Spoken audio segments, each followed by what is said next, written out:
Subscribe to our channel by clicking the subscribe button. Click the bell button and enjoy the latest uploads from our channel.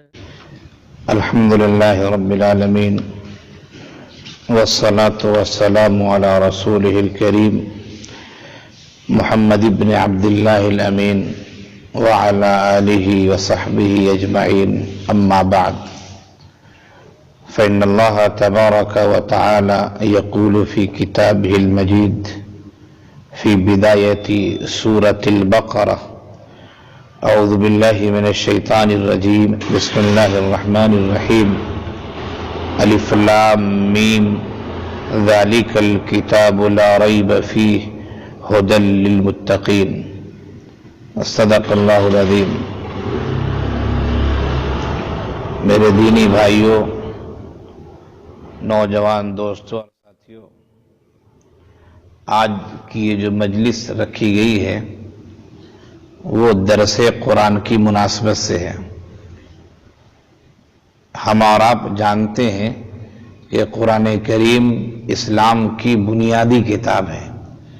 آقا صلی اللہ علیہ وسلم نے حجۃ الوداع کے موقع سے سن 10 ہجری میں جب آپ صلی اللہ علیہ وسلم نے حج فرمایا تھا تو اس موقع سے بہت ساری باتیں آپ نے کہی تھی، بہت ساری تقریریں کی تھی، بہت سارے خطبات تھے. ان تقریروں میں ایک بات آپ نے یہ بھی کہی تھی: ترکت فیکم امرین لن تضلوا ما تمسکتم بہما کتاب اللہ و سنت و رسولہ. کہ لوگوں، میں تمہارے درمیان 2 چیزیں چھوڑ کر جا رہا ہوں. ایک اللہ تعالیٰ کی کتاب ہے اور ایک اللہ کے رسول کی سنت ہے، یعنی آپ صلی اللہ علیہ وسلم کی سنت.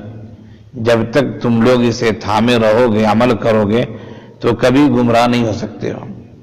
ہم اور آپ مسلمان ہیں، اللہ کا فضل ہے، اس کا کرم ہے کہ اللہ نے مسلمان گھرانے میں ہمیں اور آپ کو پیدا کیا. لیکن افسوس صد افسوس اس بات پر ہے کہ جو قرآن ہماری ہدایت کی کتاب ہے، ہم اسی کے بارے میں نہیں جانتے.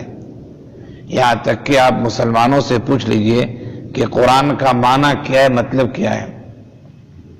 جن کا بیک گراؤنڈ مدرسہ ہے یا پھر جو مکتب میں پڑھے ہیں یا علماء سے متعلق ہیں وہ تو بتا دیں گے آپ کو، ورنہ ان کے علاوہ تقریباً 99% لوگ آپ کو نہیں بتا پائیں گے قرآن ہے کیا، قرآن میں کیا ہے، قرآن کا موضوع کیا ہے، قرآن کیوں نازل ہوا ہے.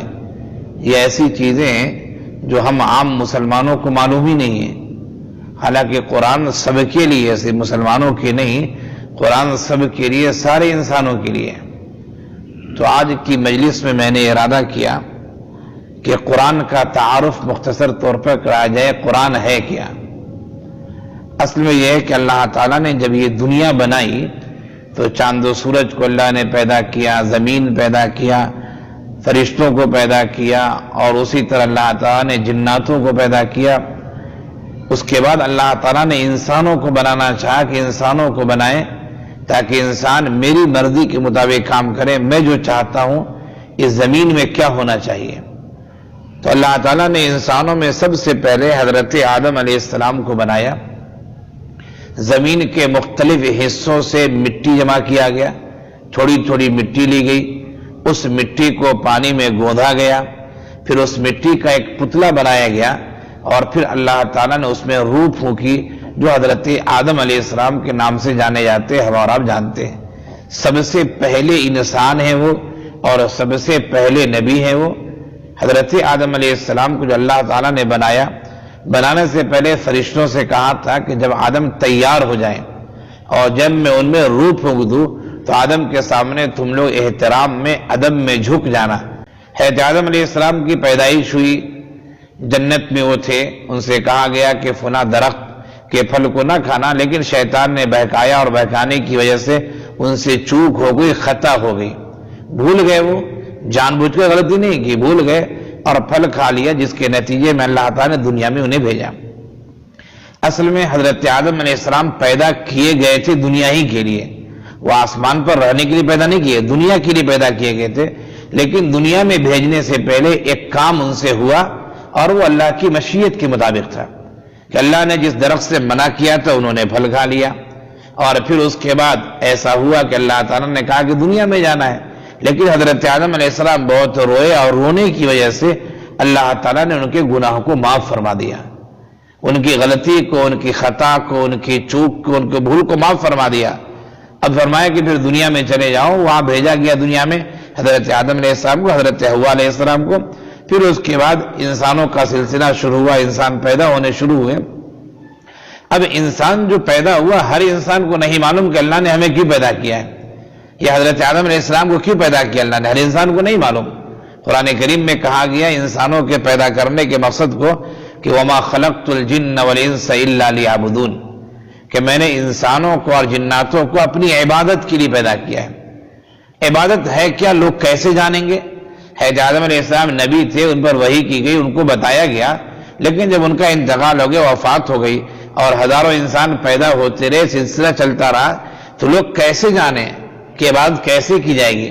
تو اللہ تعالیٰ نے اس کے لیے انبیاء کا سلسلہ شروع کیا۔ انسان جو پیدا ہوئے، ان انسانوں میں اللہ تعالیٰ نے مختلف علاقوں میں، مختلف جگہوں میں ایک انسان کو منتخب کیا، اور منتخب کرنے کو اللہ تعالیٰ اس پر وحی نازل کرتے تھے۔ حضرت جبرائیل علیہ السلام ان کے پاس پیغام لے کر آتے تھے کہ کیسے نماز پڑھنا، کیسے روزے رکھنا، کیسے سچ بولنا، اللہ کیسے خوش رہے گا، کن باتوں سے اللہ ناراض رہے گا۔ اس طرح انبیاء کا سلسلہ شروع ہوا۔ بیک وقت کبھی کبھی ایسا ہوا کہ ایک ایک زمانے میں مختلف انبیاء کرام ہوتے تھے۔ جیسے ایک زمانہ ہے حضرت ابراہیم علیہ السلام بھی نبی ہیں، حضرت اسحاق علیہ السلام بھی نبی ہیں، حضرت اسماعیل علیہ السلام بھی نبی ہیں، حضرت لوط علیہ السلام بھی نبی ہیں۔ پھر ایک زمانہ آیا کہ حضرت موسیٰ علیہ السلام بھی نبی ہیں، انہی کے ساتھ حضرت ہارون علیہ السلام بھی نبی ہیں، حضرت شعیب علیہ السلام بھی نبی ہیں۔ تو ایک ایک وقت میں مختلف انبیاء کرام بھی ہوئے ہیں۔ ان کا علاقہ اور ان کی دعوت کے لیے قوم خاص ہوتی تھی کہ آپ فلاں قوم میں، فلاں علاقوں میں دعوت کا کام کریں گے۔ اس طرح سلسلہ نبیوں کا چلتا رہا۔ اللہ تعالیٰ انبیاء کرام کو منتخب لوگوں میں جو سچے اور اچھے اور نیک ہوتے تھے اللہ منتخب فرماتا، ان پر وحی نازل ہوتی، اور وہ انبیاء کرام لوگوں کو سمجھاتے کہ بھائی ایسا کام کرو تو اللہ تعالیٰ خوش ہوں گے، نہیں کرو گے تو اللہ تعالیٰ ناراض ہوں گے۔ یہ سلسلہ چلتا رہا یہاں تک کہ سب سے آخر میں آقا نامدار احمد مجتبی محمد مصطفیٰ صلی اللہ علیہ وسلم تشریف لائے۔ آپ صلی اللہ علیہ وسلم سے پہلے جو انبیاء کرام آئے، ان میں سے بہت سارے انبیاء کرام کو کتاب بھی دی گئی، بہت سارے انبیاء کرام کو چھوٹے چھوٹے صحیفے بھی دیے گئے۔ قرآن کریم میں کہا گیا ہے وصحف ابراہیم و موسیٰ، حضرت ابراہیم حضرت موسیٰ علیہ السلام کے صحیفے، چھوٹی چھوٹی کتابیں دی گئیں۔ مشہور کتاب جو دی گئی ہے وہ حضرت موسیٰ علیہ السلام کو توریت عنایت کی گئی ہے، حضرت داؤد علیہ السلام کو زبور دی گئی، اور حضرت عیسیٰ علیہ السلام کو انجیل دی گئی، اور اس کے علاوہ چھوٹی چھوٹی اور بھی کتابیں ملی ہیں۔ لیکن یہ سب کتابیں جو تھی وہ عمل کرنے کے لیے ساری دنیا والوں کو عمل کرنی نہیں تھی، بلکہ نبی کا ایک حلقہ تھا، نبی کے لیے خاص افراد تھے، خاص قوم تھی، خاص علاقہ تھا، یہ چیزیں انہی کے لیے تھیں۔ آپ صلی اللہ علیہ وسلم جب تشریف لائے تو اس زمانے میں کوئی نبی نہیں۔ حضرت عیسیٰ علیہ السلام کی پیدائش کے بعد تقریباً 570 سال کے بعد آپ صلی اللہ علیہ وسلم کی پیدائش ہوئی ہے۔ آپ صلی اللہ علیہ وسلم تشریف لائے، اس زمانے میں کوئی نبی نہیں، دنیا میں بہت گمراہی تھی، بہت لوگ جہالت میں تھے، قتل و غارت گری عام تھی، ایک اللہ کے علاوہ لوگ سینکڑوں لوگوں کو پوجتے تھے، سامنے سجدہ کرتے تھے۔ تو آخری نبی کو بھیجا گیا اور آخری کتاب دی گئی، اور یہ کہا گیا کہ اب اس نبی کے بعد کوئی نبی آنے والا نہیں ہے، اور اس کتاب کے بعد یعنی قرآن کریم کے بعد کوئی کتاب آنے والی نہیں ہے۔ تو ہمیں اس نبی کو بھی مضبوطی سے تھامنا ہے، یعنی آپ صلی اللہ علیہ وسلم کی سیرت کو تھامنا ہے مضبوطی سے، اور اس کتاب کو مضبوطی سے تھامنا ہے اگر ہم کامیاب ہونا چاہتے ہیں۔ تو توریت اس میں لوگوں نے تبدیلی پیدا کر دی، گڑبڑی پیدا کر دی، زبور اس میں بھی لوگوں نے تبدیلی پیدا کر دی، بہت ساری چیزوں کو بدل دیا، انجیل اس میں بھی بدل دیا، اور ان تمام کتابوں میں یہ بات لکھی ہوئی تھی کہ ایک نبی آخر میں آئے گا جس کا نام احمد ہوگا، محمد ہوگا، آخر میں آئے گا، اور اس کے آنے کے بعد تمام چیزیں منسوخ ہو جائیں گی، ختم ہو جائیں گی۔ یہ سب کتابوں میں لکھا ہوا ہے، یہودیوں کا بھی لکھا ہوا ہے، عیسائیوں کا بھی لکھا ہوا ہے، اور بھی دیگر مذاہب کی کتابوں میں جو آسمانی کتابیں سب میں لکھا ہوا ہے۔ لیکن آپ صلی اللہ علیہ وسلم تشریف لائے تو دشمنی کرنے والوں نے دشمنی کی، اور مسائل پیدا کرنے والوں نے مسائل کیے، لیکن آپ دعوت کا کام کرتے رہے، آپ لوگوں کو دین سے قریب کرتے رہے، یہاں تک کہ آپ صلی اللہ علیہ وسلم کو لوگوں نے جب بہت ستایا تو آپ صلی اللہ علیہ وسلم مکے سے ہجرت کر کے مدینے چلے گئے۔ 13 سال مکے میں دعوت کا کام کیا آپ نے، اس سے پہلے 40 سال آپ نے گزارا، 40 سال کی عمر تھی آپ کی تو نبوت ملی، گویا کہ آپ مکے میں کل 53 سال رہے، 40 سال نبوت سے پہلے اور 13 سال نبی بننے کے بعد، بعثت کے بعد، اسے بعثت کہا جاتا ہے، بعثت کے بعد، اور پھر اب ہجرت کر کے مدینہ چلے گئے، چونکہ مکے والوں نے آپ کو قتل کر دینے کی پلاننگ بنائی کہ محمد جو قتل کر دیں گے، سیرت کا واقعہ ہے، آپ نے سنا ہوگا، لیکن اللہ تعالیٰ جسے رکھے اسے کون چکھے، اللہ تعالیٰ جس کی حفاظت کرے گا کوئی اس کا بال بیکار نہیں کر سکتا ہے۔ خیر حکم ہوا اللہ تعالیٰ کا اور آپ صلی اللہ علیہ وسلم مکے سے ہجرت کر کے مدینے چلے گئے، وہاں 10 سال رہے، پھر آپ صلی اللہ علیہ وسلم وفات ہوئی اور پھر آپ مدفون ہوئے، اور آپ کا روضہ مبارک روضہ اطہر مسجد نبی میں موجود ہے۔ جو لوگ گئے ہوں گے حج یا عمرے میں انہوں نے دیکھا ہوگا مسجد نبی میں آپ صلی اللہ علیہ وسلم کا روضہ اطہر موجود ہے۔ 23 سال کی جو مدت ہے آپ کی، 23 سال کی مدت، اس مدت میں آپ صلی اللہ علیہ وسلم پر دھیرے دھیرے قرآن کریم نازل ہوتا رہا۔ وہ قرآن آقا صلی اللہ علیہ وسلم ہمیں دے کر گئے ہیں، اس قرآن کو جب تک ہم تھامے رہیں گے، سمجھیں گے، پڑھیں گے تو انشاءاللہ یہ قوم گمراہ نہیں ہوگی۔ لیکن ہم نے قرآن کو غلاف میں پیک کر کے طاق میں سجا دیا ہے۔ جب بابا مر جاتے ہیں، ماں کا انتقال ہو جاتا ہے، بھائی کا انتقال ہو جاتا ہے، تب قرآن نکال کر قرآن خوانی کروا لیتے ہیں۔ قرآن پڑھنے سے ثواب ملتا ہے، آپ جسے ثواب پہنچائیں گے ثواب ملے گا، لیکن قرآن صرف مردوں کو پڑھنے کے نہیں آیا ہے کہ مردے ہو جائیں اور مر جائے آدمی تو قرآن پڑھ کے سنا، اس لیے قرآن صرف نہیں آیا۔ قرآن کریم اپنے زندگی میں انقلاب لانے کے لیے آیا۔ تو قرآن کریم کتاب کون سی ہے؟ قرآن کریم کون سی کتاب ہے؟ قرآن کریم اللہ تعالیٰ کی کتاب ہے جو آخری نبی محمد صلی اللہ علیہ وسلم پر الفاظ کے ساتھ نازل ہوئی ہے۔ یہ قرآن کے جو الفاظ ہیں وہ الفاظ آپ صلی اللہ علیہ وسلم کے نہیں ہیں، وہ الفاظ اللہ تعالیٰ کے ہیں۔ اللہ کی وہ آخری کتاب ہے جو محمد صلی اللہ علیہ وسلم پر الفاظ کے ساتھ نازل ہوئی وہ کتاب، اور وہ کتاب ہم تک تواتر کے ساتھ ہر زمانے میں لاکھوں لوگوں نے اس کو سنا، سنایا، پڑھا، پڑھایا، اور اس طرح ہمارے پاس وہ کتاب پہنچی ہے جس کو ہم قرآن کہتے ہیں۔ قرآن کا معنی کیا ہے؟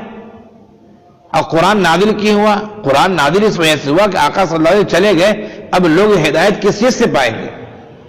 آقا کی سیرت سے پائیں گے، آقا کی احادیث سے پائیں گے اور قرآن سے پائیں گے۔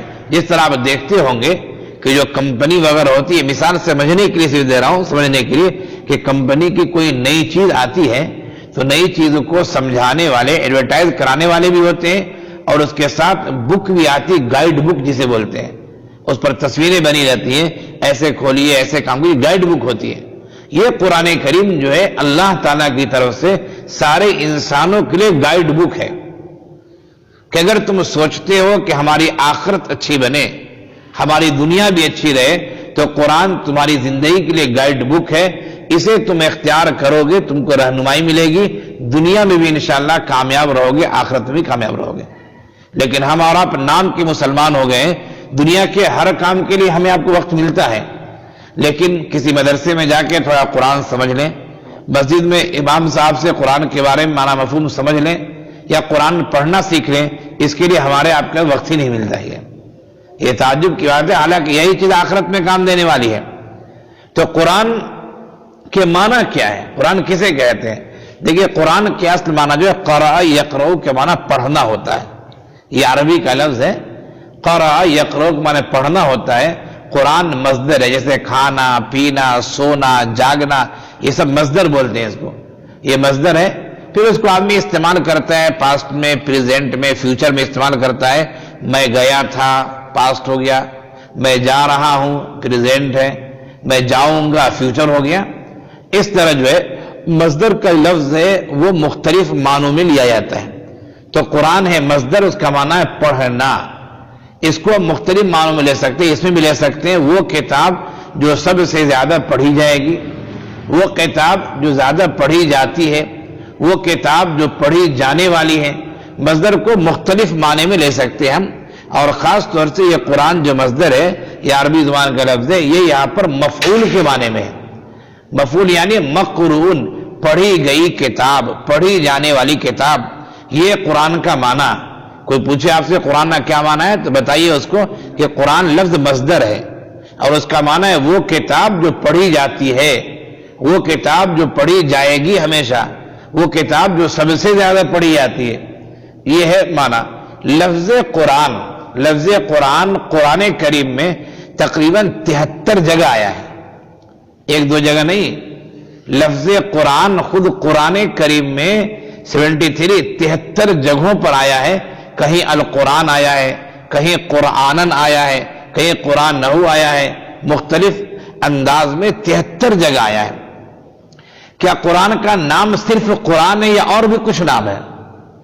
تو قرآن کے بارے میں لوگوں نے مختلف نام اس کے بیان کیے ہیں، کہا ہے کہ قرآن کے تقریباً 55 نام ہیں، اور بعض لوگوں نے 55 نام سے زیادہ ہی بتائے ہیں، لیکن اصل بات یہ ہے کہ قرآن کا اصل نام قرآن ایک ہے۔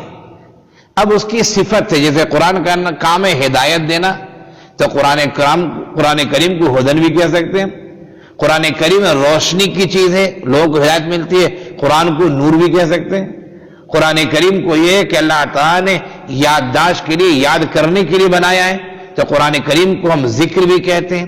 قرآن کریم ایک کتاب ہے، لہذا قرآن کریم کو الکتاب بھی کہا جاتا ہے، جو میں نے ابھی آیت کی تلاوت کی آپ کے سامنے، الف لام میم ذالک الکتاب، ذالک یہ کتاب بھی قرآنی کا ایک نام ہے، لیکن اصل نام قرآن کا قرآن ہے، جو تقریباً 73 جگہ قرآن میں آیا ہے۔ اس کے علاوہ جو دیگر نام ہیں، چاہے وہ الذکر ہو، چاہے وہ آپ کو الفرقان ہو، چاہے الکتاب ہو، یہ سب نام جو ہے وہ قرآن کے وصف کے لحاظ سے، صفت کے لحاظ سے۔ ایک آدمی کے اندر بہت خوبیاں ہوتی، نام محمد ہوتا ہے، کہتے ہیں ڈاکٹر صاحب ہیں، کہتے ہیں انجینئر صاحب ہیں، کیوں؟ تو محمد ہے نا، اس وجہ سے ڈاکٹر صاحب کہنا ہے کہ وہ ڈاکٹری کرتے ہیں، میڈیکل سے واقفیت رکھتے ہیں۔ وہ انجینئر صاحب انجینئرنگ کرتے ہیں، تو انجینئر ہونا، ڈاکٹر ہونا، یہ سب ان کا وصف ہوا، اصل نام نہیں ہوا، اصل نام ان کا محمد ہے۔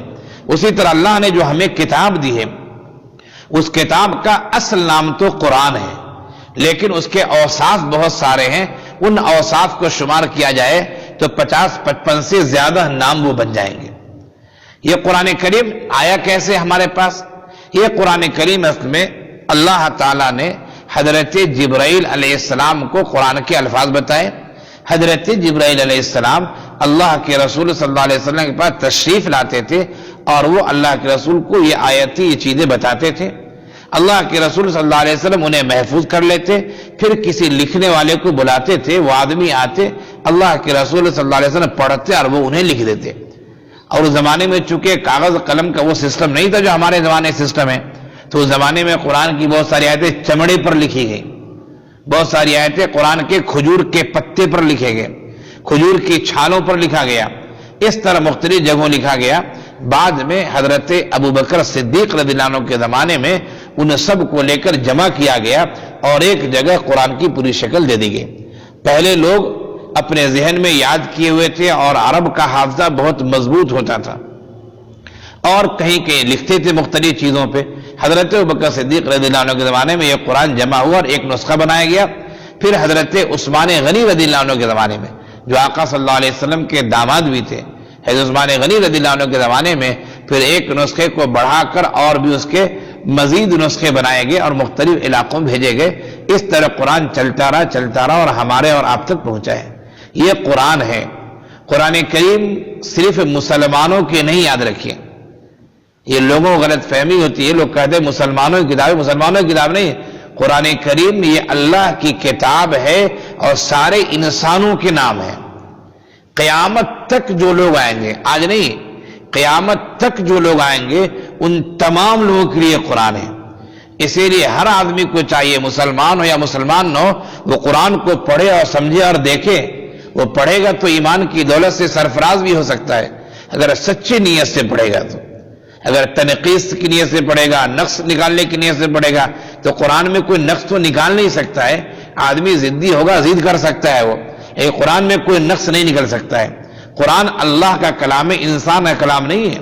قرآن کا چیلنج ہے، فَأْتُوا بِسُورَةٍ مِّن مِّثْلِهِ، قرآن کا چیلنج ہے اگر تم یہ کہتے ہو کہ قرآن اللہ کا کلام نہیں انسان کا کلام ہے، تم بھی انسان ہو نا، قرآن کی طرح ایک سورت لا کے دکھا دو، زیادہ پورا قرآن نہیں، 600-700 صفحے کا نہیں، 30 پارے کا قرآن نہیں، صرف قرآن کی چھوٹی سی چھوٹی سورت، سورہ کوثر ہے، چھوٹی سی چھوٹی سورت جو ہے تم لا کے دکھا دو قرآن کا، تب تمہارا دعویٰ سچا ہو جائے گا یہ اللہ کا کلام نہیں انسان کا کلام ہے۔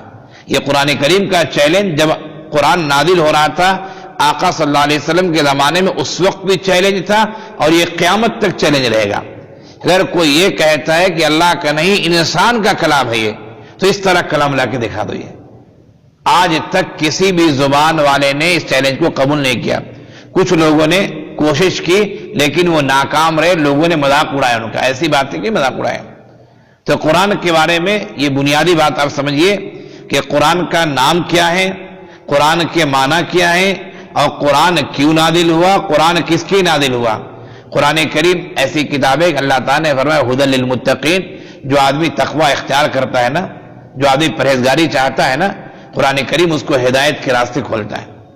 اور قرآن کریم کے بارے میں کہا یہ نور ہے، یہ روشنی ہے، یہ آپ لوگوں میں سے بھی ہر آدمی کو چاہیے، پورا وقت نہیں دے سکتے ہیں، روزانہ آدھا گھنٹہ دے سکتے ہو نا۔ قرآن کریم کے مارکیٹ میں بہت ترجمے ہیں، میں نے بھی قرآن کریم کے ایک ترجمے پر کام کیا ہے، تقریباً 1600 صفحے کا وہ ترجمہ ہے اور مارکیٹ میں ہے وہ ترجمہ ہی بہت اہمیت کا حامل ہے، اور بھی بہت لوگوں نے ترجمہ کیا ہے۔ آپ کسی بھی قرآن کے ترجمے کو کسی پڑھے لکھے عالم سے پوچھ کے، اچھے آدمی سے پوچھ کے ایک ترجمہ لے کے روزانہ کا معمول بنائیے آپ کہ ہمیں روزانہ آدھا گھنٹہ ترجمے سے قرآن پڑھنا ہے۔ ایسے تو بہتر ہوتا ہے کہ عربی زبان خود سیکھے آدمی سمجھے، لیکن ہر آدمی کے پاس ٹائم نہیں کہ عربی زبان سیکھ سکے، لیکن ترجمہ تو پڑھ سکتے ہیں تاکہ اللہ ہم سے کیا کہہ رہا ہے۔ عجیب و غریب معاملہ ہے، آج اگر ہمارے خاندان میں سے کوئی آدمی باہر چلا جائے، امریکہ لندن کہیں چلا جائے، اور وہاں سے وہ اس زبان میں خط لکھے جس زبان کو ہم نہیں جانتے، خط لکھے، جیسے میسج میرے پاس آئے گا، خط ہمارے پاس آئے گا، فوراً ہم کسی آدمی کو ڈھونڈیں گے کہ بھائی بتاؤ میرے بچے نے کیا لکھ کے بھیجا ہے وہاں سے، میرے بھائی وہاں کمانے کے لیے گئے تھے کیا لکھ کے بھیجا ہے، ہم سمجھنے کی کوشش کریں گے اس کو۔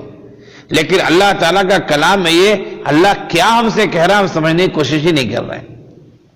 قرآن کریم میں مختلف باتیں کہی گئی ہیں۔ نمبر 1، قرآن کریم میں احکام بتایا گیا، بہت سارے حکم، اللہ کی وحدانیت کو ماننا، ایک اللہ کو ماننا، رسول پر ایمان لانا، اللہ کی کتابوں پر ایمان لانا، آخرت پر ایمان لانا، تقدیر پر ایمان لانا، مرنے کے بعد ہمیں زندہ ہونا اس پر ایمان لانا۔ قرآن کریم میں نماز کے بارے میں، زکوٰۃ کے بارے میں، حج کے بارے میں باتیں آئی ہیں۔ تو قرآن کریم میں جو باتیں ذکر کی گئی ہیں ان میں سے کچھ باتوں کا تعلق احکام سے، حکم ہے اللہ کا، ایسے کرنا ایسے کرنا ایسے کرنا۔ کچھ باتیں ایسی ہیں جو جدل کے طور پر ہیں۔ جدل کیا ہے؟ اس زمانے میں جو فرقے تھے، جو جماعتیں تھیں، جیسے یہودیوں کی جماعت تھی، قوم یہود، قوم نصارہ عیسائی حضرات تھے، مدینے میں منافقین بھی آگے تھے، مشرکین بھی تھے، یہ 4 قسم کے لوگ اس زمانے میں تھے۔ ان کے جو خیالات تھے، غلط خیالات تھے، قرآن کریم نے اس کی تردید کی ہے۔ جیسے مکے کے مشرکین کہتے تھے کہ اللہ کو بیٹیاں ہیں اور فرشتے جو ہیں وہ اللہ کی بیٹیاں ہیں۔ عیسائی حضرات کہتے تھے کہ حضرت عیسیٰ علیہ السلام اللہ کے بیٹے ہیں، حالانکہ اللہ کو کوئی بیٹا وٹا ہے نہیں، اللہ کو کوئی اولاد نہیں۔ یہودی یہ کہتے تھے کہ حضرت عزیر علیہ السلام اللہ کے لڑکے ہیں، عزیر ابن اللہ، عزیر اللہ کے لڑکے ہیں۔ اس طرح مختلف لوگ مختلف باتیں کہتے تھے۔ قرآن کریم نے بتایا کہ یہ عقیدے غلط ہیں۔ تو قرآن کریم میں ایک دوسری بات جو بتائی گئی وہ غلط عقیدوں کی نفی کی گئی ہے، ان کا جواب دیا گیا ہے، تم جو خیال کرتے ہو غلط ہے۔ اسی طرح قرآن کریم میں جو بات آئی ہے وہ بات یہ کہ اللہ نے التذکیر بآلاء اللہ، اس کو مفسرین کہتے ہیں التذکیر بآلاء اللہ، اللہ نے جو نعمتیں دی ہیں، اللہ نے جو ہمیں زندگی دی ہے، اللہ نے ہمارے لیے چاند و سورج کو بنایا، اللہ نے ہمارے لیے زمین بنائی، اللہ تعالیٰ نے ہمارے لیے آسمان بنایا، اللہ نے ہمارے لیے پیڑ پودے بنائے، اللہ نے ہمارے لیے کھانے کی چیزیں بنائی، یہ سب بنائی۔ اللہ تعالیٰ کہتا ہے اسے دیکھ کر ہمیں پہچانو، ہم نے پیدا کیا تمہارے لیے، یہ نعمتیں ہیں۔ اس کو کہتے ہیں تذکیر بآلاء اللہ، اللہ نے اپنی نعمتوں کو گنا گنا کر ہمیں نصیحت حاصل کرنے کی تعلیم دی ہے۔ سورہ رحمان میں وہی کہا گیا ہے فَبِأَيِّ آلَاءِ رَبِّكُمَا تُكَذِّبَانِ، اے انسانوں اے جناتوں اللہ کی کن کن نعمتوں کا تم انکار کرو گے؟ اللہ نے تمہیں پاؤں دیے چلتے ہو، اللہ تمہیں لنگڑا بنا سکتا تھا۔ اللہ نے تمہیں آنکھیں دی دیکھتے ہو، اللہ تمہیں اندھا بنا سکتا تھا۔ اللہ نے تمہیں کھانے کا سسٹم دیا، میدے میں چیز جاتی ہے ہضم ہو جاتی ہے، اللہ چاہتا سسٹم کو فیل کر دیتا، تم کھاتے کھانا ہضم نہ ہوتا، تم پریشان ہو جاتے۔ یہ اللہ نے جو نعمتیں دیے، پورا سسٹم دیا ہے، روشنی دی ہے، زندگی دی ہے، اس سسٹم سے تم عبرت حاصل کرو، نصیحت حاصل کرو اور اللہ تعالیٰ کا شکر ادا کرو۔ اسی طرح قرآن کریم میں التذکیر بایام اللہ بھی ہے۔ التذکیر بایام اللہ کیا مطلب؟ جو قوموں نے اللہ کو مانا ہے، اللہ تعالیٰ نے ان کے ساتھ کیا کیا، اور جن قوموں نے اللہ کا انکار کیا ہے، اللہ نے ان کے ساتھ کیا کیا ہے۔ قرآن کریم میں یہ باتیں ذکر ہیں، فرعون کے ساتھ کیا ہوا، حامان کے ساتھ کیا ہوا، قارون کے ساتھ کیا ہوا، حضرت صالح علیہ السلام کی قوم کے ساتھ کیا ہوا، حضرت ہود علیہ السلام کی قوم کے ساتھ کیا ہوا، حضرت لوط علیہ السلام کی قوم کے ساتھ کیا ہوا، حضرت موسیٰ علیہ السلام کی قوم کے ساتھ کیا ہوا۔ یہ قرآن کریم میں یہ باتیں مذکور ہیں، اس کو کہتے ہیں التذکیر بایام اللہ۔ اللہ تعالیٰ نے جو لوگوں کے زمانوں کو ذکر کیا ہے اور لوگوں کی نافرمان اور فرمانبردار لوگوں کا دل، اس سے نصیحت حاصل کرنا۔ اسی طرح قرآن کریم میں بہت ساری مثالیں دی گئی ہیں۔ مومن کی مثال کیا ہے، کافر کی مثال کیا ہے، ایمان کی مثال کیا ہے، کفر کی مثال کیا ہے، منافق کی مثال کیا ہے، ہم نیکی کرتے نیکی کی مثال کیا ہے۔ قرآن کریم میں بہت ساری مثالیں دی گئی ہیں۔ تو یہ قرآن کے موضوع ہیں۔ سب سے پہلے قرآن میں احکامات بتائے گئے ہیں، کیا کرنا ہے ہمیں۔ اسی طرح قرآن کریم میں جدل بتایا گیا ہے، جو فرقے ہیں ان کے غلط عقائد اس کا جواب دیا گیا ہے۔ اسی طرح قرآن میں التذکیر بآلاء اللہ ہے، اللہ کی نعمتوں سے نصیحت حاصل کرنا ہے۔ اسی طرح التذکیر بایام اللہ ہے، اللہ نے جو انعامات کیے لوگوں پہ، اللہ نے جو عذاب بھیجا اس سے نصیحت حاصل کرنا ہے۔ اور اسی طرح قرآن میں امثال ہے، مثالیں دی گئی ہیں۔ یہ قرآن کریم کا مختصر تعارف میں نے آپ کے سامنے پیش کیا۔ بات کی جائے تو بہت لمبی بات ہوگی، اور ہم لوگ اللہ کے فضل سے پڑھنے پڑھانے والے، میں نے کام بھی کیا ہے تفسیر پر بھی، پڑھایا بھی ہے، پڑھا بھی رہا ہوں، اور اس سے جڑے ہوں۔ ایسا موضوع گھنٹوں گفتگو کر سکتے ہیں آدمی، لیکن یہ درس جو ہوتا ہے وہ مختصر مجلس ہوتی ہے تاکہ لوگوں کو اکتاہٹ بھی نہ ہو اور لوگوں کو فائدہ بھی ہو جائے۔ یہ قرآن کا تعارف تھا، اس تعارف کو ذہن میں رکھیے اور قرآن کریم کو پڑھنے کا معمول بنائیے۔ قرآن کریم طاقوں میں سجانے کے نہیں آیا ہے۔ اگر ٹائم نہیں ہے، آپ ترجمہ نہیں پڑھ سکتے، کم سے کم روزانہ ایک صفحہ تلاوت تو کر سکتے ہیں، آپ ایک پاؤ قرآن تو پڑھ سکتے ہیں، 4 دن میں ایک پارہ مکمل تو کر سکتے ہیں۔ قرآن کریم پڑھیں، آپ سمجھیں یا نہ سمجھیں، دونوں صورت میں آپ کو ثواب ملے گا، لیکن سمجھنے کی کوشش کرنا ہے۔ پڑھے لکھے لوگوں سے کوشش کریں، آپ ان سے ٹیوشن پڑھ لیں، آپ ان سے کچھ وقت مانگ لیں تھوڑا، اور اس طرح قرآن کو سیکھنا چاہیں تاکہ اللہ تعالیٰ ہمارے سماج کی اصلاح کرے اور خود ہماری اور آپ کی اصلاح ہو۔ جتنا قرآن پڑھیں گے ہماری ترقی اتنی زیادہ ہوگی۔ آج گھروں میں سنتے ہوں گے جنات ہے، بھوت ہے، فلاں ہے، اس کی وجہ یہ کہ قرآن کی تلاوت گھر میں نہیں ہوتی۔ آقا نے فرمایا کہ جس گھر میں سورہ بقرہ کی تلاوت کی جائے اور جس گھر میں سونے والا آدمی سورہ بقرہ کی آخر کی دعائیں پڑھ کر سوئے گا، کبھی بھی اس پر جادو کا اور کسی بھوت پریت کا اثر نہیں اس پر ہوگا۔ مہینوں ہو جاتا ہے ہم نے گھر میں تلاوت سورہ بقرہ کیا، قرآن کھلتا ہی نہیں ہے۔ یہ صورتحال ہے، یعنی تقریباً سمجھیے کہ 90-95% مسلمانوں کے گھر کی صورتحال یہی ہے۔ قرآن کریم طاقوں میں سجانے کی نہیں، قرآن کریم سینے سے لگانے کے لیے، قرآن کریم عمل کرنے کے لیے آیا ہے۔ ہم اللہ تعالیٰ سے دعا کرتے ہیں کہ اللہ تعالیٰ ہمیں اور آپ کو سب کو عمل کرنے کی توفیق عنایت فرمائے، اور ہر مسلمان کو اللہ تعالیٰ یہ توفیق دے کہ وہ قرآن کریم کی تلاوت کریں، سمجھیں اور جانیں۔ وآخر دعوانا ان الحمدللہ۔